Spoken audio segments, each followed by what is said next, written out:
अस्सलाम वालेकुम my YouTube family, welcome back to my YouTube channel. क्या हाल चाल है? उम्मीद करती हूँ कि आप सब खैरियत से होंगे। अल्लाह ताला आप सबको सेहत याबी तंदुरुस्ती अता फरमाए, अपने हिफ्ज़-ओ-मान में रखे। मैं मिसिस तैयब हाजिर हूँ एक न्यू वीडियो और न्यू रेसिपी के साथ। आज की रेसिपी है फ्रूट सैलेड, जो बहुत ही मज़े का बनता है और आम सी चीज़ों के साथ किस तरह ख़ास फ्रूट सैलेड आप बना सकते हैं, ये आज आपको मैं बनाना सिखाऊंगी, जो बहुत ही जल्दी और झटपट बन जाता है और कोई इतनी ख़ास चीज़ें नहीं होती और कोई यकीन भी नहीं करेगा कि ये आपने घर में बनाया हुआ है। बहुत ही डिलीशियस और बाज़ार जैसा, रेस्टोरेंट जैसा जायका आता है। अब चलें वीडियो स्टार्ट करते हैं। सबसे पहले मेरा चैनल सब्सक्राइब कर दें, लाइक कर दें, शेयर करना ना भूलिएगा। और इधर इंग्रेडिएंट्स मैं आपको बता देती हूँ।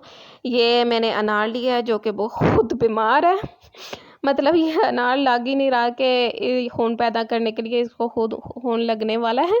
और एक अनार लिया था मैंने, खैर, और उसमें मैंने 5-6 बनाना लिए जो मैंने कट कर लिया, और मैक्रोनी ली है तकरीबन 3 मुठ्ठियाँ मैंने मैक्रोनी लेके उसे बॉईल कर लिया था।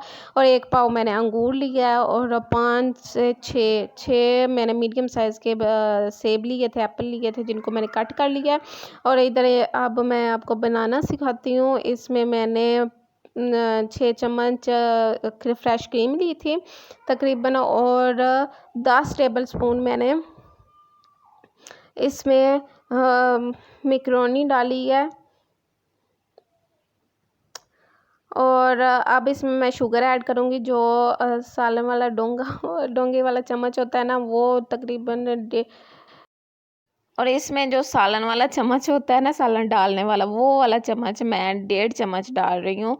तकरीबन आप समझ लें 4 चम्मच होगा भर के ना टेबल स्पून वो डालें चीनी के।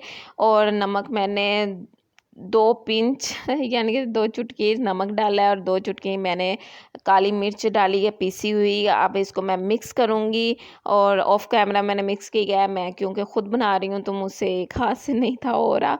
तो अब ये देखिए मैक्रोनी जो है ना, वो मैंने बॉईल की हुई थी, तो वो थोड़ी सी चिपक रही है, लेकिन मिक्स करने से बिल्कुल परफेक्ट हो जाएगी। और इधर मैं बाकी सारी जो इंग्रेडिएंट्स है वो इसमें ऐड कर रही हूँ। मैक्रोनी ऐड की है, सेब ऐड किए हैं।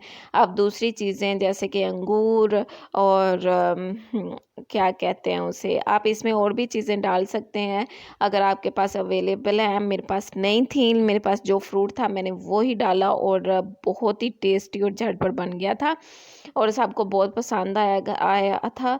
ज़रूरी नहीं है कि आपके पास हर चीज़ हो और तभी आपकी चीज़ अच्छी बने, आपको बनानी आनी चाहिए, लेकिन कम चीज़ों से भी आप टेस्टी चीज़ बना सकते हैं।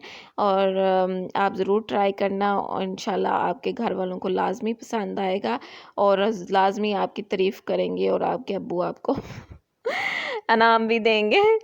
और ये देखें कि माशाल्लाह ये बिल्कुल परफेक्ट तैयार हो गया है। इसको मैं फ्रीज़र में रखूँगी ये ठंडा होने के लिए, और तकरीबन मैं आधे घंटे के लिए रखूँगी फ्रीज़र में ठंडा होने के लिए। और उसके बाद मैं इसके ऊपर गार्निश करूँगी।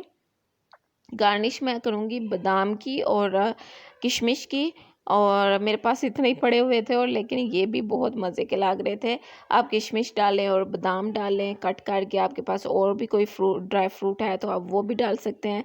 बहुत ही मज़े के लगते हैं ड्राई फ्रूट रशियन सैलेड में, आप ज़रूर ऐड कीजिएगा।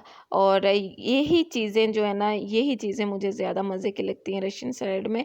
और मुझे मेरे तो ये फेवरेट रशियन सैलेड है। आप बताइएगा, आप ट्राई करके कि आपको कैसा लगा, और मुझे ज़रूर फीडबैक दीजिएगा, और अपनी दुआओं में याद रखिएगा इंशाल्लाह। और ये देखें नाकाम कोशिश कर रही हूँ सजावट की, जो कि नाकाम ही रही। चलें जी, अल्लाह हाफिज़। अपनी दुआओं में याद रखिएगा मुझे लाजमी, और अल्लाह हाफिज़।